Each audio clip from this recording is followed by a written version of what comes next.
Hello hi नमस्कार मु आपको स्वागत करछि मो यूट्यूब चैनल ले। आज हम करबा छुई आलू बड़ी तरकारी।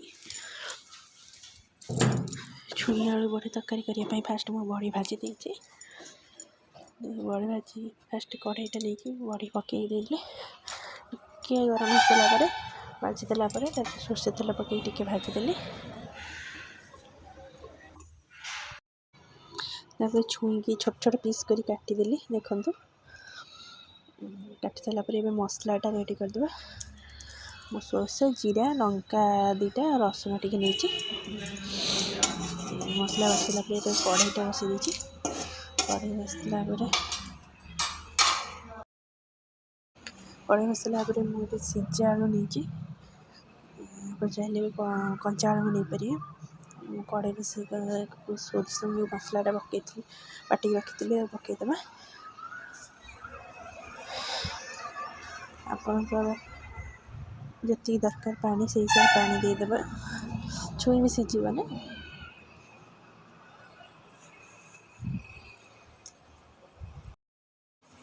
हल्दी टिके देदेबा फुटवा को छाड़देबा। स्वाद अनुसार लुण देदेबा। फुटीगला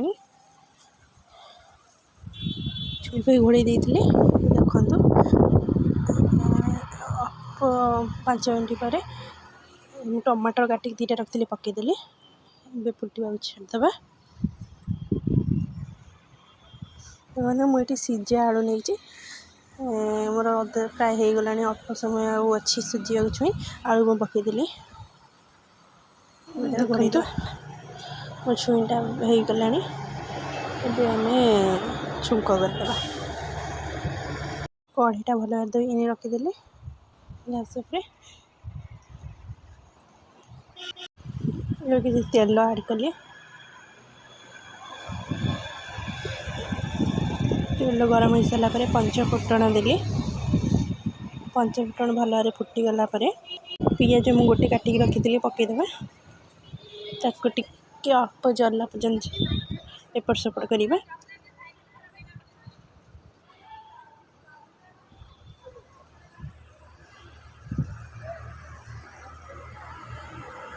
देखो मोर जरीगला छुई आलू जो रखी सीझे पकईदे।